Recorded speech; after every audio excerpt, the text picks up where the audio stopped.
Hello everyone, welcome back to a new video. Today we'll be discussing the concept mass culture, which comes under MAS for Cultural Studies. So first of all, let's take a look at the history. Mass culture has been defined in many ways by many different theorists in sociology since Theodore Adorno and Max Horkheimer created the term. According to Adorno and Horkheimer, who were both members of the Frankfurt School of Sociology, mass culture was the widespread American low culture that had developed during the industrialization.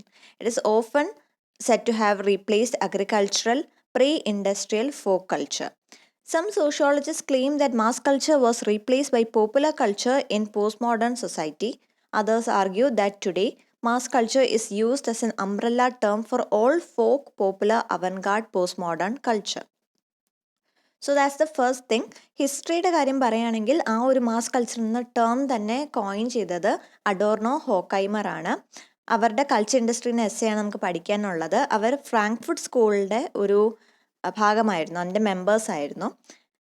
അവർ ഈ coin ചെയ്ത ടേമിൻ്റെ ഒരു meaning അല്ലെങ്കിൽ എന്തുകൊണ്ടാണ് ഈ ഒരു term വന്നതെന്ന് പറയുകയാണെങ്കിൽ ഇൻഡസ്ട്രിയലൈസേഷൻ്റെ സമയത്ത് അവിടുത്തെ അമേരിക്കൻ ലോ കൾച്ചറിനെ ഡിഫൈൻ ചെയ്യാൻ വേണ്ടി ഒരു ടേമിൻ്റെ ആവശ്യമുണ്ടായിരുന്നു. അങ്ങനെയാണ് മാസ് കൾച്ചർ എന്നൊരു ടേം ഇൻട്രൊഡ്യൂസ് ചെയ്യുന്നത്. അത് പിന്നീട് അഗ്രികൾച്ചറൽ പ്രീ ഇൻഡസ്ട്രിയൽ ഫോക്ക് കൾച്ചറിന് പകരമായി ഉപയോഗിക്കാനും തുടങ്ങി.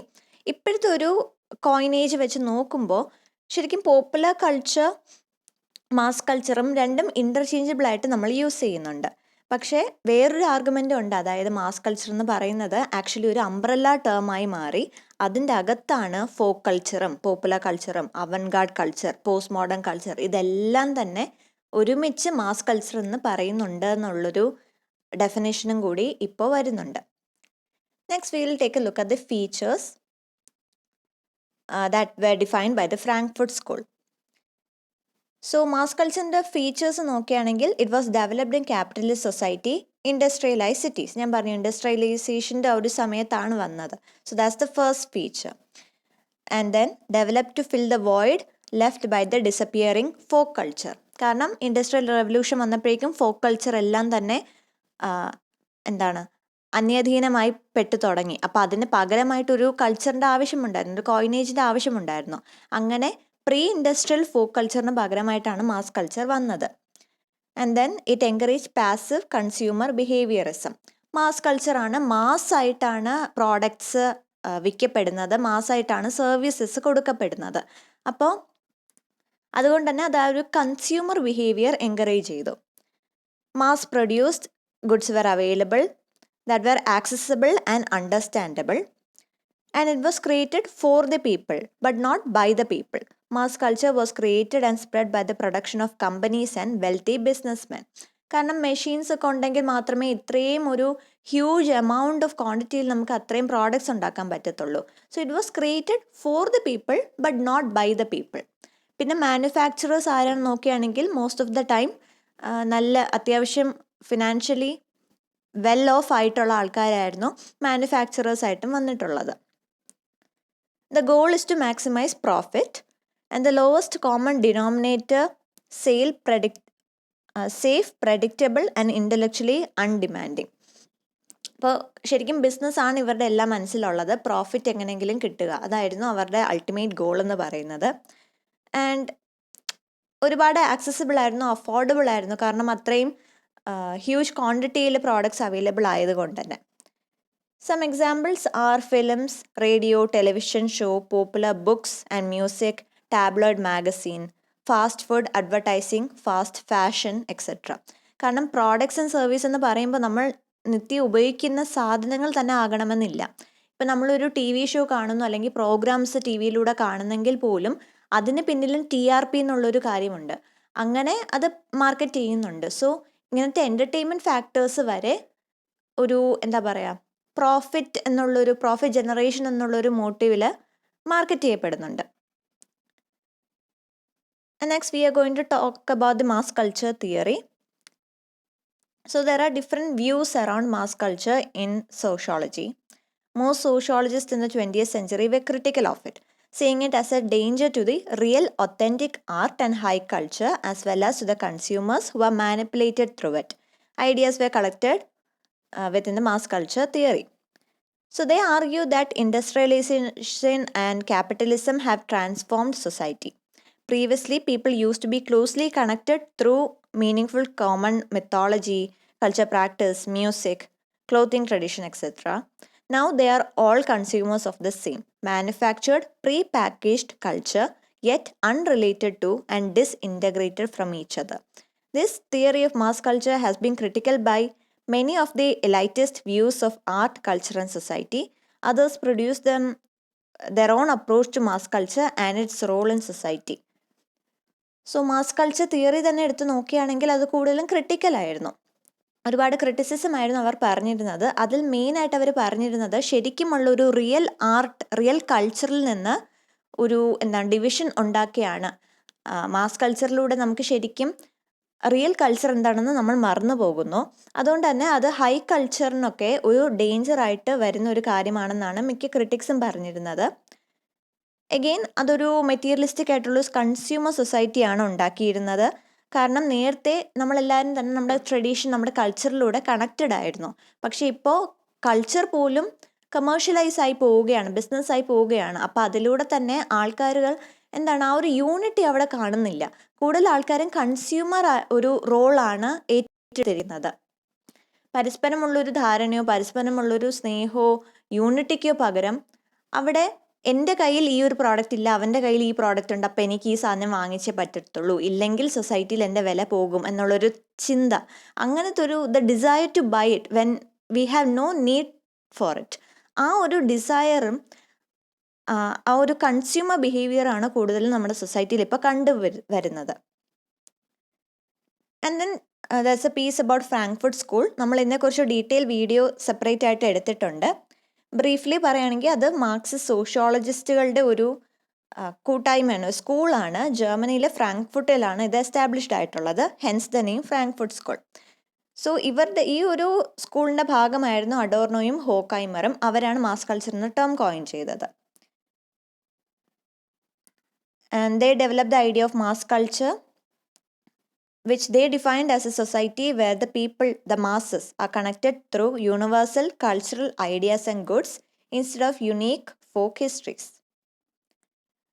അവർ കൂടുതലും കാറൽ മാർക്സിൻ്റെ ഐഡിയ ആയിരുന്നു ഫോളോ ചെയ്തിരുന്നത്. അദ്ദേഹത്തിൻ്റെ ഹൈ കൾച്ചർ, ലോ കൾച്ചർ എന്നുള്ളൊരു നോഷനാണ് ഫോളോ ചെയ്തിരുന്നത്. അതിൻ്റെ കാരണമെന്ന് പറയുന്നത് ഈ ഹൈ കൾച്ചർ, ലോ കൾച്ചർ എന്ന് പറയുമ്പോഴും ഹൈ കൾച്ചർ ഇലൈറ്റിസ്റ്റ് ആയിട്ടുള്ള ഒരു ആർട്ട്, മ്യൂസിക്, പെയിൻറ്റിങ് എക്സെട്ര ആയിരുന്നു. അപ്പോൾ ഒബ്വിയസ്ലി ഹൈ കൾച്ചർ ആയിരുന്നു ഡോമിനൻ്റ് ആയിട്ട് നിന്നിരുന്നത്. ലോ കൾച്ചർ ഒരുമാതിരി ഇൻഫീരിയർ ആയിട്ടാണ് കണ്ടിരുന്നത്. മാക്സിമം മാനിപ്പുലേഷനും നേരിടുന്നത് ലോ കൾച്ചറിന്, ആ ഒരു വർക്കിംഗ് കൾച്ചർ ആയിരുന്നു. സോ ഈ ഒരു എക്സ്പ്ലോയിറ്റേഷൻ, ഈ ഒരു ഡിവിഷനെതിരെയാണ് ഫ്രാങ്ക്ഫർട്ട് സ്കൂൾ പല തിയറീസും കണ്ടുപിടിച്ചത്. And according to them, mass culture was harmful and dangerous because of its way of distracting the working class from their exploitation in the capitalist society. And they also describe how mass culture creates the illusion of a happy, satisfied society that turns the working class people's attention away from their low wage, bad working condition, and general lack of power. And two members of the Frankfurt School who we should mention are Erich Fromm, who argued that technological development in the 20th century made work boring for people. At the same time, the way people spend their leisure time was manipulated by the authority of public opinion. He claimed that people lost their humanity and were in danger of becoming robot. Another member was Herbert Marcuse, who observed that workers have integrated into capitalism and become thoroughly mesmerized by the American dream. By abandoning their social class, they have lost all resistance power. He taught that the state created false need for people which are impossible to satisfy, so they can keep people under control through them.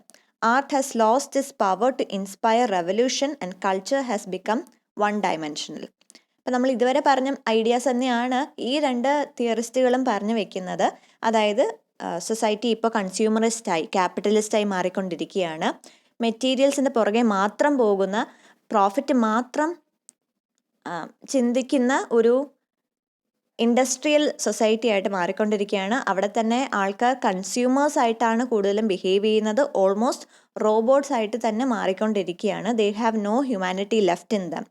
മാത്രമല്ല എല്ലാവരും ഒരു American ഡ്രീമിൻ്റെ പുറകെയാണ്. That is ഒരുപക്ഷെ achieve ചെയ്യാം, ഒരുപക്ഷെ achieve ചെയ്യാൻ പറ്റാതിരിക്കാം. അപ്പോൾ നമുക്ക് തന്നെ അറിയുന്നില്ല നമുക്ക് അഫോർഡ് ചെയ്യാൻ പറ്റുന്ന കാര്യമാണോ, അല്ലെങ്കിൽ നമുക്ക് ശരിക്കും ഇതിൻ്റെ ആവശ്യമുണ്ടോ എന്ന് പോലും നമ്മൾ ചിന്തിക്കുന്നില്ല. നമ്മളവിടെ കൺസ്യൂമറസ് ബിഹേവിയറാണ് കാണിക്കുന്നത്. എൻ്റെ തൊട്ടടുത്തിരിക്കുന്ന ആൾക്ക് ആ ഒരു പ്രോഡക്റ്റ് ഉണ്ട്, അല്ലെങ്കിൽ ആ ഒരാൾക്ക് ആ ഒരു സർവീസ് ഉണ്ട്, അപ്പോൾ എനിക്കും അതിൻ്റെ ആവശ്യമുണ്ട്. ശരിക്കും അതെല്ലാം സ്റ്റാറ്റസും ഇമേജിൻ്റെയും പുറകെ പോകുന്ന ഒരു മെൻറ്റാലിറ്റിയാണ്. ഞാൻ ആ പ്രോഡക്റ്റ് വാങ്ങിച്ചില്ലെങ്കിൽ എന്നെ ആൾക്കാർ കളിയാക്കും, ജഡ്ജ് ചെയ്യും, അതുകൊണ്ട് ഞാൻ അത് വാങ്ങിക്കുന്നു എന്നുള്ളൊരു മെൻറ്റാലിറ്റിയിലാണ് അവർ ഒരു പ്രോഡക്ട്സും സർവീസും വാങ്ങിക്കുന്നത്. ശരിക്കും അവർക്ക് അതിൻ്റെ ആവശ്യം കാണത്തില്ല, അവരത് ഉപയോഗിക്കത്ത് പോലുമില്ല. പക്ഷേ എൻ്റെയിൽ ഇതുണ്ട്, ഞാനും വാങ്ങിച്ചു എന്നുള്ളൊരു തോന്നലുണ്ടാക്കുക. അതിന് വേണ്ടിയാണ് മിക്ക അഡ്വർടൈസ്മെൻറ്റ്സും പല രീതിയിലുള്ളൊരു എന്താ പറയുക ടാഗ് ലൈൻസും പല രീതിയിലുള്ള വിഷ്വൽസും ക്രിയേറ്റ് ചെയ്തുകൊണ്ട് ആ ഒരു കൺസ്യൂമർ ബിഹേവിയർ എൻകറേജ് ചെയ്യുന്നത്.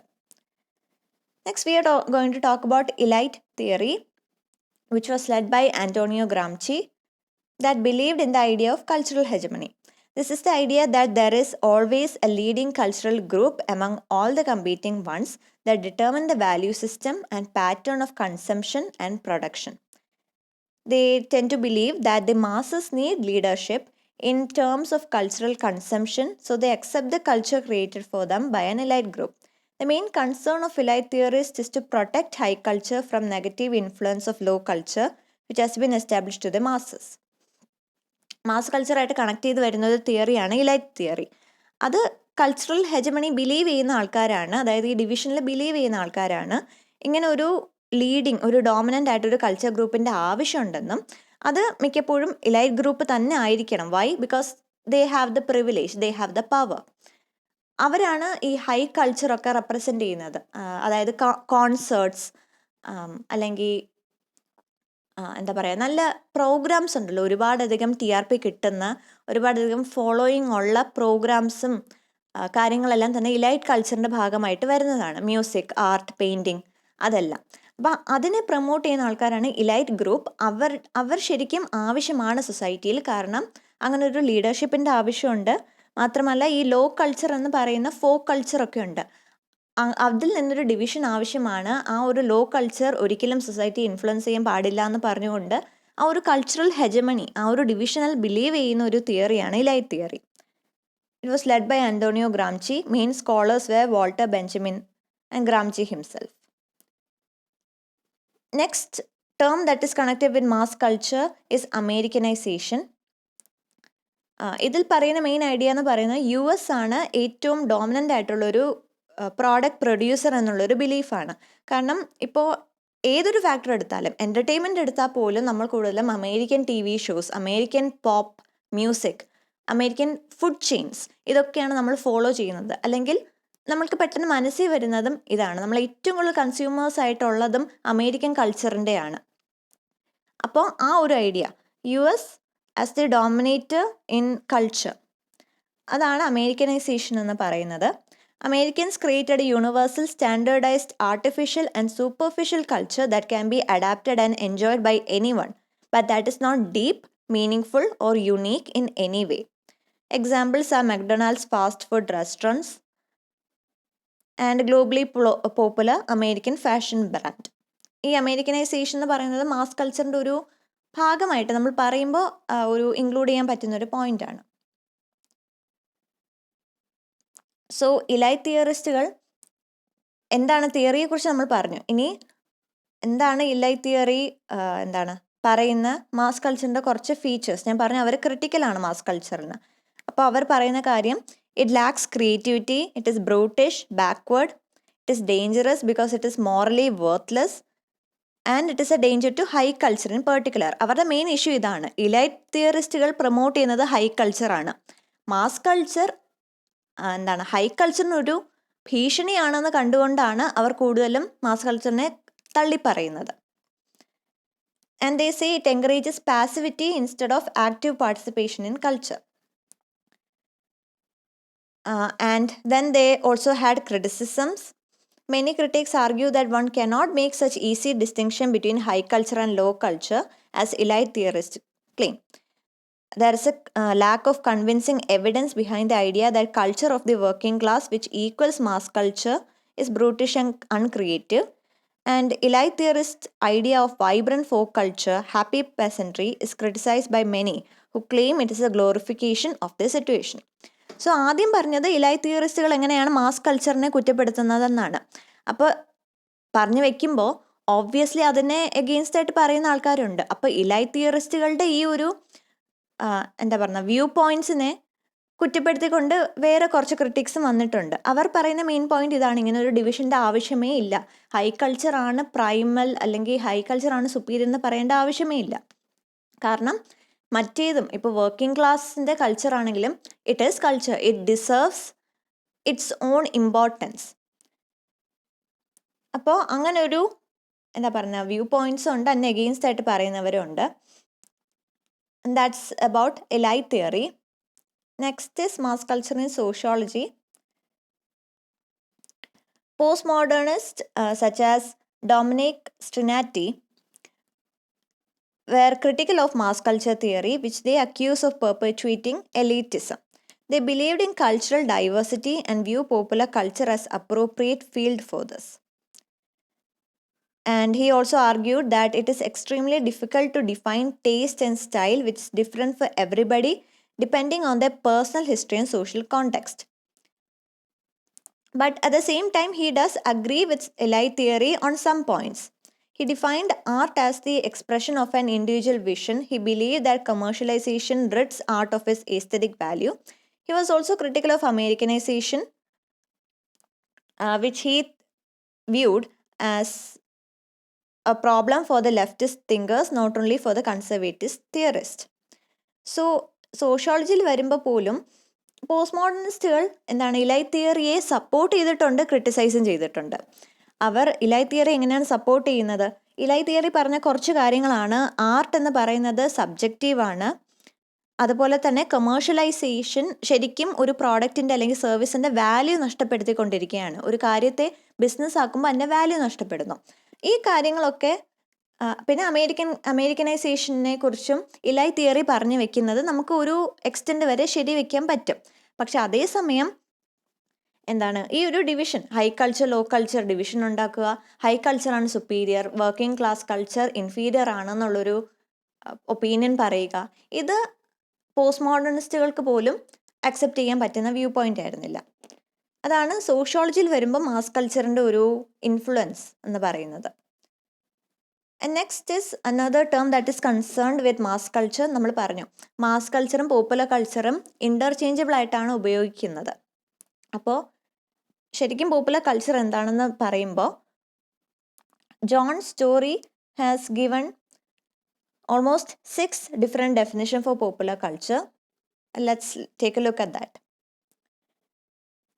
ആദ്യത്തെ ഡെഫിനേഷൻ എന്ന് പറയുന്നത് it is loved by many people and has no negative undertone. It is popular, hence the term popular culture.